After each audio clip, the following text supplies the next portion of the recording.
Halo sahabat, apa kabar? Salam jumpa. Kita kembali di program Jatim News Today untuk edisi hari ini Sabtu 4 Desember 2021 bersama saya Ilham Dianta. Beragam informasi terbaru seputar Jawa Timur akan segera kami hadirkan untuk Anda. Satu di antaranya nanti kita akan ikuti informasi di Pamekasan. Kita dapatkan akibat hujan deras dan angin kencang, beberapa rumah warga di Pamekasan roboh. Dan tentunya dengan beragam informasi menarik lainnya. Dan seperti biasanya program ini juga kami siarkan secara serentak di beberapa FPPL Radio Jawa Timur, yaitu di Sora Sidoarjo, Sora Madiun, Sora Gresik, Sora Lamongan, Persada Kabupaten Blitar, Mahardika Kota Blitar, Pradia Suara Tuban, Praja Angkasa Trenggalek, Ersa Nganjuk, Mahardika Kabupaten Bondowoso, Purwoboyo Madiun, dan Ralita Pamekasan. Baik sahabat, kita ikuti Jatim News Today selengkapnya.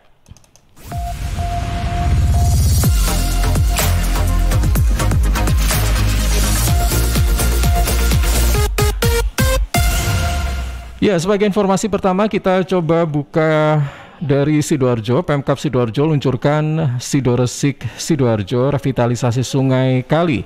Informasi selengkapnya kita ikuti laporan dari Panji Harto Suara Sidoarjo. Sahabat, program Sidoresik atau Sidoarjo Revitalisasi Fungsi Kali diluncurkan Ahmad Mudlor, Bupati Sidoarjo pada Selasa 30 November 2021. Ini merupakan gerakan sosial yang menggalang kolaborasi banyak pihak untuk menjaga dan meningkatkan kebersihan sungai di wilayah Sidoarjo. Bupati Sidoarjo menyampaikan gerakan sosial ini tentu butuh peran serta masyarakat Sidoarjo untuk menjaga sungai serta tidak membuang sampah di kali atau sungai. Gerakan sosial ini paling masif kalau kemudian antara pemerintah dan masyarakat visinya sama. Makanya tadi di awal sudah saya sampaikan Pak Camat, kalau ini dieksekusi di bawah, penggara PKK di kecamatan ini kalau dieksekusi dan di bawah, jangan bicara konsep. Lakonono untuk konanya, wis ngayal-ngayal, wis gak janji, wis melakukan, sehingga satu pesan, minimal pesan politik partisipatif ini bisa nyampe ke masyarakat. Itu lewat momentum ini, lewat acara ini, sasaran yang pertama adalah menggerakkan masyarakat untuk memiliki Sidoarjonya sendiri. Sahabat, program Sidoresik akan menjadi social movement atau gerakan sosial bagi masyarakat Sidoarjo. Selama ini pemerintah Kabupaten Pemkab Sidoarjo telah keluarkan anggaran yang cukup besar untuk melakukan revitalisasi atau normalisasi sungai-sungai yang telah ada. Ini tentunya akan jadi sia-sia apabila sungai yang telah dinormalisasi kembali kumuh dan kotor. Demikian laporan Panji Harto, Suara Sidoarjo. Ya, terima kasih rekan Panji Harto, Suara Sidoarjo, dengan informasinya Pemkab Sidoarjo yang meluncurkan program Sidoresik atau Sidoarjo Resik. Ini merupakan program untuk revitalisasi atau normalisasi fungsi sungai. Baik, sahabat, dari Sidoarjo kita beralih ke Madiun. Jelang Nataru, Pemkot Madiun gelar rakor bersama Forkopimda. Informasi selengkapnya kita coba simak dari Amanda dan Ayu Hamijaya dari Sora Madiun.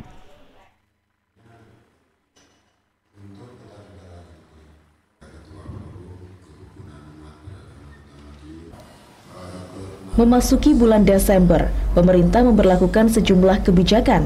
Hal ini tak lepas dari dua perayaan besar jelang akhir tahun, yakni Hari Raya Natal 2021 dan Tahun Baru 2022.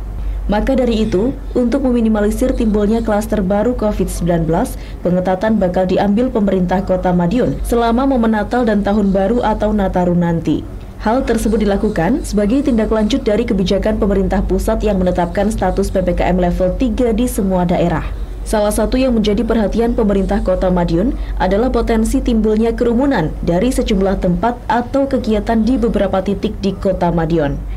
Menurut Wali Kota Madiun Maidi, alun-alun akan ditutup mulai 30 Desember 2021 sampai 1 Januari 2022. Hal itu disampaikan langsung oleh orang nomor 1 di Kota Pendekar itu saat memimpin rakor antisipasi Nataru bersama Forkopimda pada Kamis 2 Desember 2021. Tak hanya mensterilkan alun-alun selama pergantian tahun, pemerintah kota juga akan menutup sejumlah ruang publik lain yang rawan menjadi tempat berkerumun. Mulai dari lapangan Gulun, Simpang 5 Tugu Pendekar, hingga Taman Lalu Lintas Bantaran. Seluruh gereja dihimbau menerapkan protokol kesehatan ketat selama menggelar kegiatan peribadatan Natal, termasuk mewajibkan jemaat dari luar daerah untuk menunjukkan keterangan telah divaksin dan hasil negatif dari tes cepat. Selain itu, pemerintah kota juga menangguhkan sementara seluruh kegiatan senam dan olahraga lainnya selama Nataru. Pasalnya, senam juga berpotensi menimbulkan kerumunan. Untuk pusat perbelanjaan dan tempat wisata juga akan diperketat. Selain itu juga akan digelar rapat teknis mempersiapkan skema pengetatannya, kemudian juga akan dilakukan disinfeksi di tempat-tempat umum yang akan digencarkan kembali. Tak hanya itu, guna meningkatkan kedisiplinan masyarakat, pemerintah kota bersama TNI dan Polri juga bakal menggelar patroli dan melakukan tes cepat antigen secara acak. Wali kota menegaskan selama tahun baru Kota Madiun tidak menerima tamu dari luar daerah. Hasil dari lakor ini menindaklanjuti instruksi Menteri Dalam Negeri nomor 62. Jadi kita walaupun level 1, tapi tanggal 24 sampai tanggal 2 harus melaksanakan level 3. Ini kita koordinasikan semuanya, sehingga jangan sampai nanti semua Forkopimda, tokoh agama, FKUB, BAMAK, semuanya kita undang.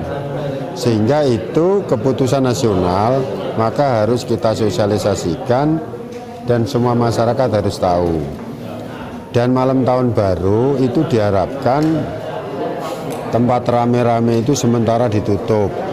Hanya malam tahun baru saja. Pak, kalau seperti Pahlawan Street Center? Pahlawan Street Center juga saya tutup. Saya tutup nanti. Jadi mungkin sampai jam 8 dan sebagainya kita tutup. Artinya kita benar-benar streng, tidak boleh melanggar prokes. Itu yang kuncinya. Insya Allah lah itu bisa kita jalankan. Amanda, Ayu Hamijaya, Suara Madiun. Baik, terima kasih rekan Amanda dan Ayu Hamijaya dari Suara Madiun dengan informasinya kegiatan dari pemerintah Kota Madiun yang menggelar rakor bersama Forkopimda jelang Nataru. Baik, sahabat dari Madiun, kita beralih ke Sidoarjo kembali. Pemkab Sidoarjo didorong untuk lebih memanfaatkan long storage untuk fungsi yang lain. Informasi selengkapnya kita ikuti laporan dari Isna Safira, Suara Sidoarjo. Pemanfaatan long storage menjadi kawasan wisata air selain untuk memenuhi kebutuhan air bersih dan irigasi lahan pertanian, juga agar pembangunan long storage yang menelan anggaran Rp366 miliar dari dana APBN tahun 2018 itu tidak mubazir. Bambang Haryo Soekartono di sela-sela kunjungannya di Desa Tarik Sidoarjo mengatakan bangunan long storage sudah selesai, seharusnya pemerintah daerah bisa memanfaatkan maksimal long storage Kalimati ini, baik untuk pengembangan air irigasi juga untuk air baku sistem penyediaan air minum maupun perusahaan air minum daerah, agar SPAM dan PDAM tidak menggunakan lagi air baku bersumber dari air tanah. Selain itu, BHS juga selaku Ketua Dewan Penasehat Partai Gerindra Jatim ini menilai pemanfaatan long storage Kalimati tidak hanya untuk persediaan air baku SPAM dan PDAM, akan tetapi juga dimanfaatkan untuk kawasan wisata air seperti kano, dayung, jet ski, dan lain-lain. Hal itu bakal menggeliatkan wisata baru selain air, yakni UMKM kuliner, dan menggeliatkan perekonomian masyarakat sekitar lokasi long storage Kalimati ini. Kalau menurut saya, kenapa tidak terurus aset yang sudah dibangun harganya kurang lebih sekitar antara 450 sampai 500 miliar. Ini nggak terpakai sama sekali. Padahal manfaat daripada long storage ini sebenarnya bisa sangat banyak. Yang pertama tentu masalah irigasi. Irigasi pertanian banyak sekali di wilayah-wilayah Tarik maupun Jabon dan sebagainya, Prambon dan lain-lain, itu kesulitan air untuk irigasi pertanian. Nah, harusnya ini bisa dimanfaatkan tuh. Yang kedua, manfaat untuk air baku atau air minum PDAM ya. Kenapa kok PDAM? Karena ini sudah masuk klasifikasi kelas A. A itu sudah layak untuk jadi air PDAM.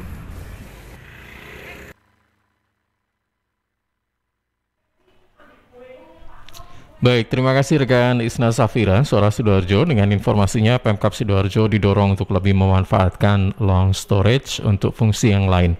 Baik, yang terakhir sahabat, kita akan coba ikuti informasi dari Pamekasan. Hujan deras dan angin kencang akibatkan beberapa rumah warga di Pamekasan roboh.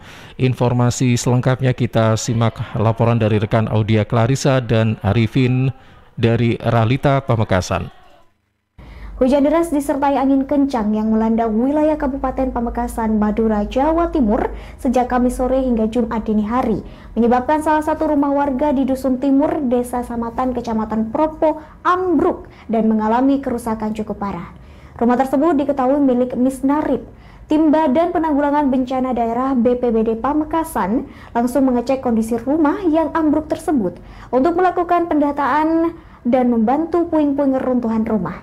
Alfian, putra dari Misnarib, menceritakan kejadian yang menimpa rumah miliknya sekitar pukul 3 pagi dini hari.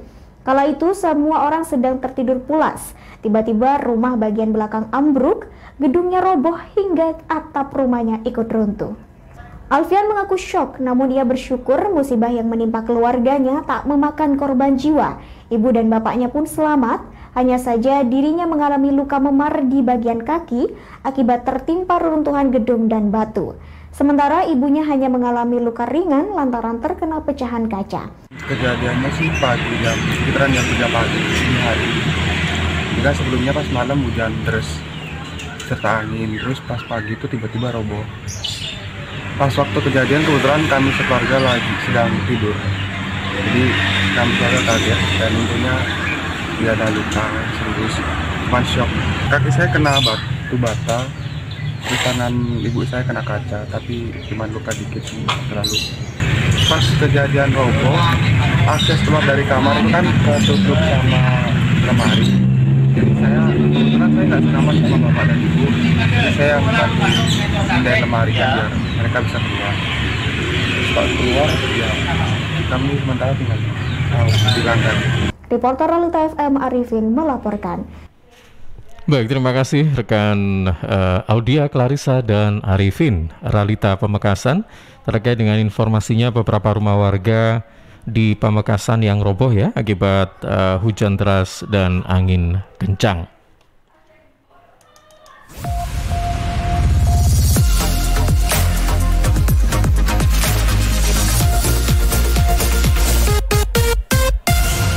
Ya, sahabat, informasi dari Ralita Pamekasan tadi sekaligus menjadi informasi penutup atau yang terakhir dalam Jatim News Today untuk edisi hari ini Sabtu 4 Desember 2021.